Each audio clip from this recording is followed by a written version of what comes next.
Dr V renonce à poursuivre 4 anciens patients et plusieurs médias pour diffamation. Ce chirurgien de Grenoble a fait l'objet de 27 plaintes pour blessures involontaires. Il a été depuis suspendu pour 18 mois par le Conseil de l'Ordre des médecins. Pour en parler, j'accueille Maître Boulou. Bernard Boulou, vous êtes l'avocat de ce chirurgien. Ce revirement est dû en grande partie à l'état de votre client, très affaibli. Comment se porte-t-il aujourd'hui? Écoutez, aujourd'hui, il est très affaibli par toutes ces attaques, son lynchage médiatique qui dure quand même depuis le 10 avril dernier.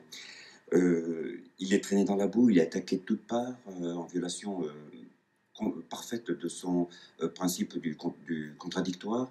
Et en plus, il ne peut pas répliquer dans la mesure où il est tenu au secret médical. Le seul moyen pour lui de faire cesser ce lynchage médiatique qui dure depuis plusieurs mois, 7 mois maintenant, ça a été d'engager des procédures en diffamation. Il n'avait pas d'autre solution. Je l'ai toujours dit, c'est le seul moyen. Ce moyen, ce premier objectif a été atteint puisqu'effectivement, depuis le 10 avril, les choses se sont un peu calmées. Le second objectif de ces procédures, ça a été, et il est atteint également, ça a été de démontrer qu'il n'y avait pas de preuves contraires puisque aucune des parties civiles privées, je parle, n'ont apporté de preuves contraires à leurs affirmations. Donc aujourd'hui, voilà, c'est un homme en pleine souffrance, en profonde souffrance, qui souffre pas tout seul, il y a aussi sa famille qui est à ses côtés, qui le soutient, mais c'est une souffrance terrible.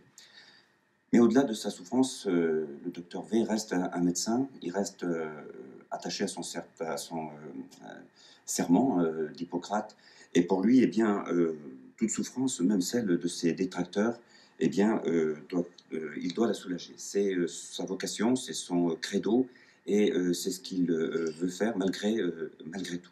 L'un des patients qu'il attaquait en diffamation, Christophe Fuselier, est décédé la semaine dernière. Cela aussi a joué dans la Ben, cela a décision. ajouté aussi à sa souffrance. Il faut rappeler que la famille envisageait de porter plainte pour homicide involontaire aussi, hein. Donc à envisager, donc ça a ajouté encore profondément aussi à sa souffrance, mais c'est un des événements qui a aussi conduit le docteur V à prendre cette décision hier soir. Mais il y a eu aussi un autre événement, c'est celui de ce début de semaine avec une autre famille et un autre avocat qui effectivement l'ont attaqué avec une violence encore inouïe en le faisant passer également pour un meurtrier, alors certes de manière involontaire, mais enfin un homicide, ça reste un homicide, et cela effectivement ça a été la goutte d'eau qui a fait déborder le vase. Mais comme je disais, il reste un médecin, il reste un être humain, et il a voulu effectivement dire on va mettre un terme à ces souffrances. Que, vous savez, des procédures judiciaires, ça rend malade tout le monde, ça rend malade celui qui les engage, ça rend malade également celui qui les subit.